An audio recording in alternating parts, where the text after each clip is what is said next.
Hey guys, welcome back to the channel. You guys asked for it. I went and got you one. It's a 2020 Buick Encore all-wheel drive. We managed to snag this up before somebody sold it, and we want to thank our partners at Tom Smith Chevrolet for helping us out with this video and lending us the car to use for the review. This is a used car that came in, and obviously being a 2020, and it's in really good shape. For those of you who don't know, this car was built on the Sonic and I believe the Cruise platform. So it has a lot of similarities to the Chevy Cruise and certainly the Chevy Sonic. So this is a you don't think it's a premier trim. It's got no leather, no. But there's a fair amount of space. And I apologize, guys, because I forgot my tripod today. So we're kind of winging it here, but starting the back, there is a decent amount of leg room. You know, I'm 6 feet. I got 4 or 5 inches up, so I'm not rubbing my head or anything. But lots of room in the back here. You can seat 4 in this car pretty easily for a compact SUV. It's got we'll go over some of the features in a minute, but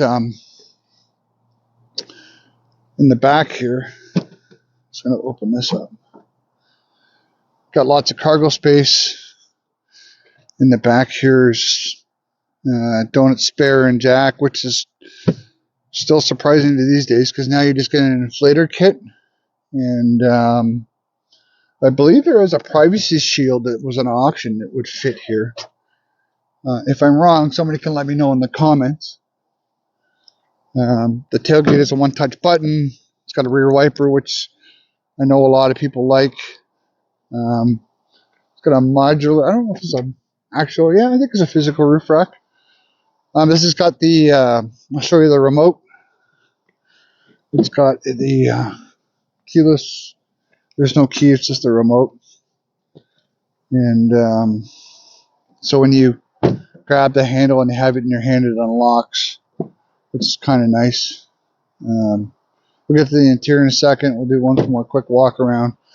Again, 2020, it looks like because we live in a northern climate, somebody ran these wheels all year round, which are still in decent shape, but they got the odd scuffs here and there, and that's okay. We're not going to critique the condition of the car. This is one of my new favorite colors, is in silver, and this has got the 1.4 turbo in it.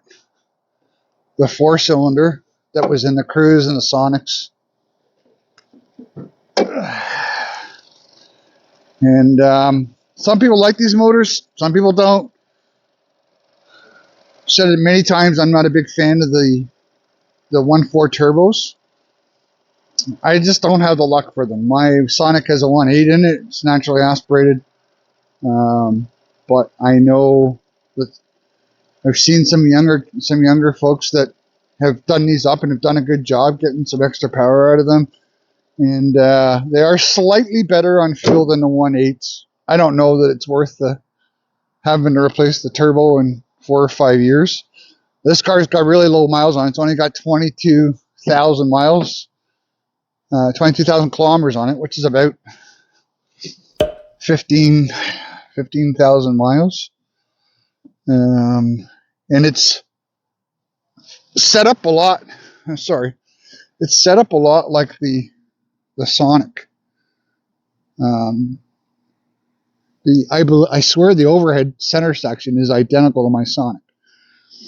Obviously, it's a little taller, but the buttons are all in the right place. This doesn't have any of the fancy tech in it, like lane centering and all that. This just has cruise control, standard cruise control, and this is a lowering trim. I don't know what trim level this is. It doesn't even have heated steering wheel in it, but I do like the overall setup. It's got Apple CarPlay, Android Auto, which we'll go through that in a second. We'll go through some of these buttons. The console is almost identical to my Sonic. The only difference is that in the Sonic they put, for some stupid reason, they put a 12-volt adapter right beside the cup holder, and I've already had to replace my 12-volt adapter. I mean, down here I find it a little hard to get down there, but got an A and a C, and they got your 12-volt there, which is kind of nice. Getting back to the mileage, let's see if I can switch this up for you guys. Oh yeah, same as the Sonic. Options, metric.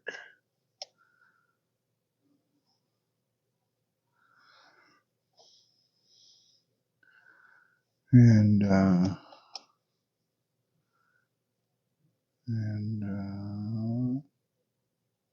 go there. I don't know.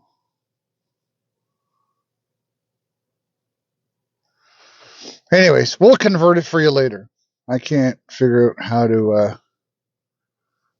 how to switch this over. It's somewhere around 16,000 miles.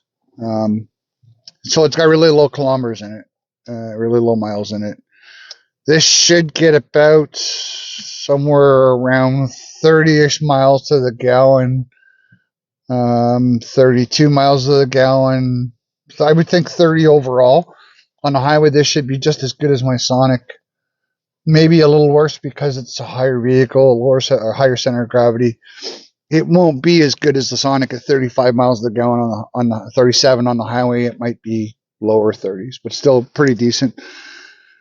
I'm down here because it's a lower trim. It's missing some buttons, but you got your HVAC, air conditioning, rear defrost, heated mirrors. It does have the sensors in it to tell you when there's a car approaching your blind spot. I find that just turn this down. The system works really well for an older MyLink system. It's not. There's no real lag to it. Again, it has CarPlay. It has Apple CarPlay and Android Auto. So we'll take this for a drive, and we'll give her our final thoughts. All right, so we'll take it down our little pathway here. And, we'll see. Yeah, with 22,000 kilometers on it, this thing is still very much like new, even though it's 4 years old at this point.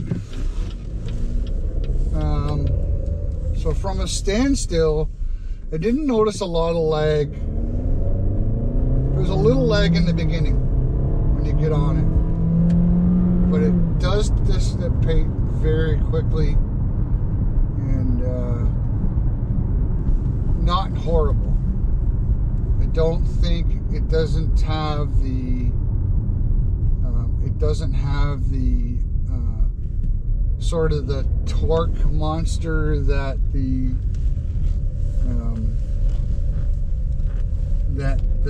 Trax has.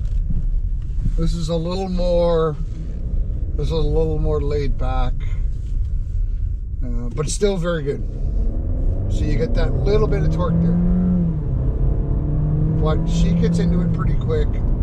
I found with the Trax, like we were breaking traction off the hop, I don't have that. You have that little bit of lag there, which kind of prevents it from it. The 1.4 turbo is a good motor. It's the turbos that seem to be the problem with these motors. Again, this is a small SUV. It's not going to handle like a race car, but it does handle fairly well.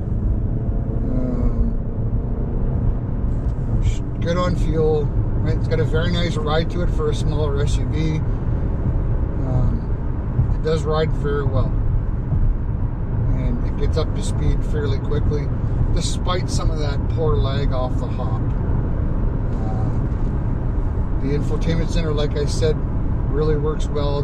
There was no for that. This is the later MyLink, so they fixed a lot of the problems in the early ones from 13 and 14. This is the second generation of that, and it is much improved over the first generation. There's no lag at all that I found. You stream through the buttons pretty easy, so it's not a problem, right? I think the nice touch over this is probably a comparison to a 2LT, because it's got that color center screen. Usually the 1LTs don't have a color center screen. It's just very one color, where in the earlier GMs they had that small center screen. It was color if it was a 2LT or a 3LT or 2LT or higher. So I think that's it for this one, guys. Just a very short one. I wanted to get out and try and get a couple of videos done for you guys today. I'm hoping to get another Invista or the new Encore done for you guys as well. So I'm trying to get back, and I don't have my part of my equipment, so I'm a bit handicapped today. But I really appreciate you guys checking out the video. Give us comments, give us your feedback in the comments, and let me know what you think. I know some of you had said that you owned one, and I wanted to hear what you guys thought of the Encore, and let us know what you think. Were your experiences good, bad? Would you buy another one?